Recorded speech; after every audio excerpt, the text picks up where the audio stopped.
তো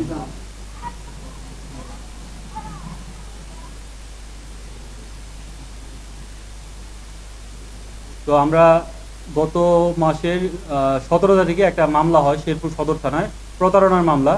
সেই মামলার ঘটনাটা প্রতারণার হলেও সেখানে যে বিষয়বস্তু ছিল সেটা খুবই চাঞ্চল্যকর এবং বেশ বড় ধরনের প্রতারণার সম্মুখীন হয় মামলার বাদী। এই ঘটনাটা আমরা জানতে পারি যে ওনার একটা ছোট মেয়ে 13 বছর বয়সী, তাকে বিভিন্নভাবে কবিরাজ নামধারী কিছু লোক প্রতারণার ফাঁদ পেতে তার কাছ থেকে প্রায় 3.5 লক্ষ টাকার মতো টাকা বিকাশে এবং নগদে নিয়ে নেয়। একই সাথে 27.5 ভরি স্বর্ণালঙ্কার তাকে প্রলুব্ধ করে তার সমস্যা সমাধানের কথা বলে নিয়ে চলে যায়। এই তথ্য পাওয়ার সাথে সাথেই আমাদের পিবিআই এর প্রধান এডিশনাল আইজিপি জনাব মোস্তফা কামাল স্যার অবগত হয়ে আমাকে সরাসরি স্যার বলে যে মামলাটা নিয়ে কাজ করার জন্য। আমরা স্যারের নির্দেশ অনুযায়ী সাথে সাথেই মামলার রহস্য উদ্ঘাটনের জন্য কাজ শুরু করি এবং দ্রুততম সময়ের মধ্যেই আমরা মামলার ক্লু পাই এবং তৎক্ষণাৎ আমরা পিবিআই হেডকোয়ার্টার্সের মাধ্যমে আমরা মামলাটা সহযোগে গ্রহণ করি। পরবর্তীতে আমরা গত 9 তারিখে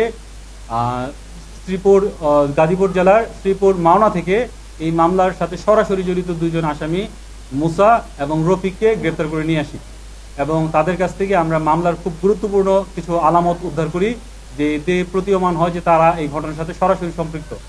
তাদের সেই আলামত জব্দের পাশাপাশি আমরা তাদের জিজ্ঞাসাবাদে আজকে আমাদের যে মূল আসামি, এই ঘটনার যে মূল পরিকল্পনাকারী এবং এই ঘটনার একদম টোটালটা সে নিজে স্বর্ণালঙ্কার নেয়া থেকে শুরু করে আর্থিক লেনদেনের বিষয়টা সে নিজেদেরই তদারকি করছে এবং নিজেই এখান থেকে স্বর্ণালঙ্কার শেরপুর যে নিয়ে আসছে, তাকে আমরা তার নাম ঠিকানা জানতে পারি। পরবর্তীতে আমরা তথ্য প্রযুক্তির সহায়তায় গতকাল তাকে ময়মনসিংহ জেলার মাসকান্দা নতুন বাজার এলাকা থেকে তাকে গ্রেপ্তার করি এবং তাকে নিয়ে এসে জিজ্ঞাসাবাদ করি। তার সাথে যে ব্যবহৃত ডিভাইস ছিল সেই ডিভাইসগুলো জব্দ করি এবং সে স্বীকার করে যে সে এই ঘটনাটা ঘটিয়েছে।